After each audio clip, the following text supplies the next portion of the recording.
My ex-wife thinks she's all that by showing off her new boyfriend on Insta, so I started dating her boyfriend's ex, and now we're about to get married. I, 49 meters, and my ex-wife, let's call her Karen, 50F, got divorced, and the straw that broke the camel's back was when I came home with a present for her for our anniversary, and she accused me of getting it from whoever I was sleeping with and threw it away. She didn't even open the present, which was a Tiffany & Co necklace she had looked at multiple times and expressed she liked.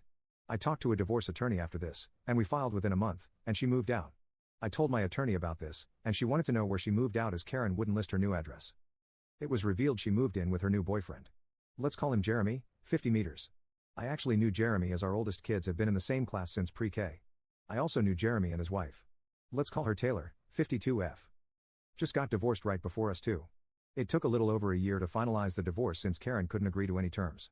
A few weeks after the divorce, Karen and Jeremy went public with their relationship on a luxury beach trip. Shortly after, Taylor sent me a friend request that I quickly accepted.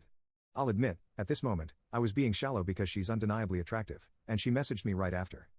She asked if I had seen the post, yada yada yada, just small talk. Then the conversation quickly turned into making plans to get dinner and drinks one night. It was Karen's first weekend with the kids, so Taylor and I went out. It sounds sappy, but at that moment, I knew this could be something. It felt natural talking to her and like I didn't have to walk on eggshells or tiptoe around things.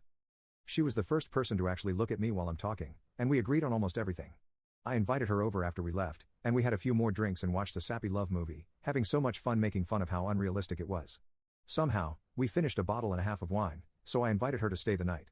She offered to sleep on the couch, but I told her she could sleep in the bed since I still wasn't sleeping well because I wasn't used to sleeping alone. The next morning, I made us breakfast, and we agreed that we should do this another time and that it was great. As we were eating, Karen texted me that she was down the road to drop the kids off. Taylor rushed to get dressed and left. It felt terrible making her leave like that. And, of course, the first thing Karen asked about was if she saw Taylor's car coming down our road. I told her nope, and she dropped the kids off and left. That was 4 years ago. And shortly after that, Taylor admitted to me that she wanted a relationship, and I said yes. We kept it private all this time because it's really no one's business to know as long as we were happy together. We just celebrated our 4th anniversary, and beginning in November, Taylor started to hint that she wanted me to propose and wanted me to move to her farm in another town since she lived an hour and a half away. Our anniversary was December 1st, and she planned a surprise dinner with all our friends to propose to me.